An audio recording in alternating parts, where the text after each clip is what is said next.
अमेरिकी सेना ने हिंद महासागर में एक जहाज पर ड्रोन हमले के लिए सीधे तौर पर ईरान पर दोष मढ़ दिया और इसके तुरंत के बाद ईरान ने और ईरान की नौसेना ने नई क्रूज मिसाइलें दुनिया के सामने लाकर खड़ी कर दी। यूएस सेंटकॉम ने कहा कि ईरान से लॉन्च किए गए नए ड्रोन ने हिंद महासागर में एक रासायनिक टैंकर को निशाना बनाया और उसे टक्कर मारी है, जिसे कैंप प्लूटो के नाम से जाना जाता है। पहली बार अमेरिका ने हमले के लिए सीधे तौर पर ईरान पर दोष मढ़ दिया, क्योंकि समुद्री मार्ग ईरान की एक प्रमुख रणनीति बन गई है। गाजा में युद्ध के बीच प्रॉक्सी वॉर छिड़ गया है और ऐसे में लाल सागर के बाद हालात इजराइल और अमेरिका के लिए बेहतर नहीं है। दुनिया का कोई भी देश अमेरिका और इजराइल के साथ मिलकर लाल सागर में पेट्रोलिंग के लिए तैयार नहीं है। ऐसे में ईरान को इस जंग में झोंकने के लिए अमेरिका और इजराइल बेचैन हैं। इजराइल के तमाम हथकंडे इस बात को लेकर हैं कि जो देश भारत के साथ मित्रता में हैं उनको भड़काया जाए और ऐसे में इस युद्ध में भारत को भी अपने साथ मिलाया जाए।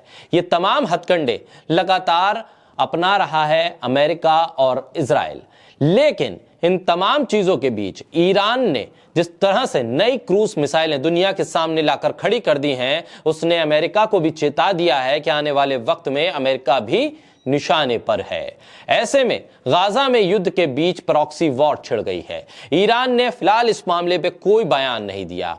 ये तब हुआ है जब उसके यमनी प्रॉक्सी हौथियस ने इजराइल के खिलाफ युद्ध में ईरान समर्थित हमास के प्रति अपनी निष्ठा लाल सागर में नाकाबंदी की घोषणा की है।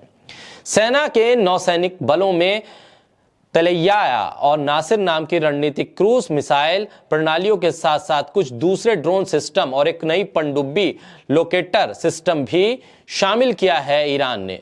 नौसैनिक बलों के कमांडर शहराम ईरानी ने इस बात पर रोशनी डाली है कि तलैयाम समुद्री क्रूज मिसाइल 1000 किलोमीटर के अधिक की रेंज वाली है।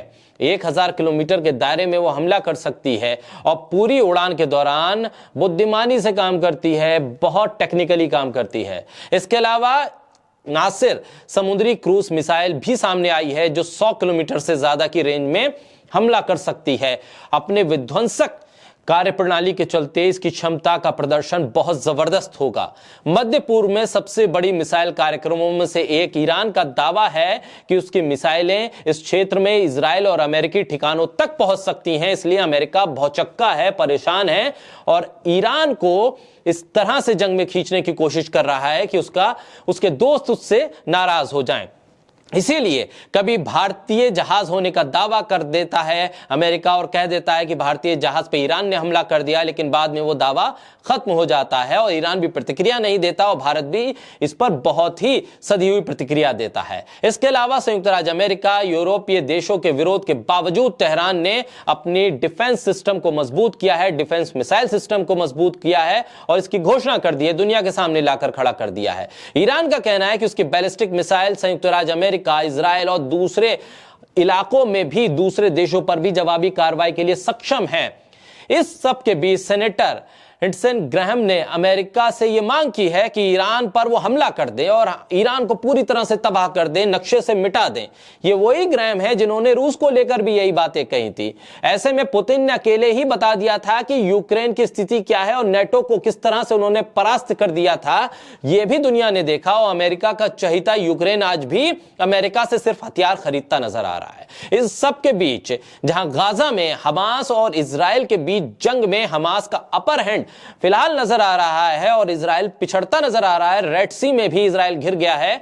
अब इजराइल को लेकर सबसे बड़ी चिंता अमेरिका की यह है कि अगर यह युद्ध नहीं रुका और इजराइल नहीं जीत पाया इस युद्ध को, तो सबसे बड़ी किरकिरी अमेरिका की होगी। लिहाजा वो इस युद्ध को लंबा खींचना चाहता है और ईरान को जानबूझकर, यमन को, लेबनान को जानबूझकर इस पूरे युद्ध में घसीट रहा है ताकि यह युद्ध सिर्फ गाजा तक सीमित ना रहे, दुनिया के दूसरे इलाकों में भी यह फैल जाए ताकि उसकी हथियारों की सप्लाई बहुत तेजी से हो सके।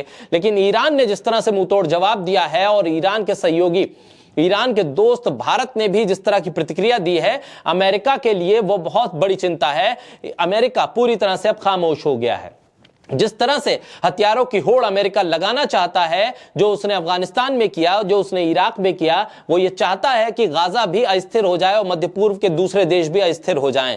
ईरान को इस जंग में लाने के बाद वो हथियारों की होड़ में आगे निकलना चाहता है, लेकिन उसके तमाम इरादों को ईरान ने ध्वस्त कर दिया है और ईरान ने अपनी मिसाइल को सामने लाकर दुनिया को यह बता दिया है कि अगले निशाने पर अमेरिका और इजराइल के ठिकाने भी हो सकते हैं।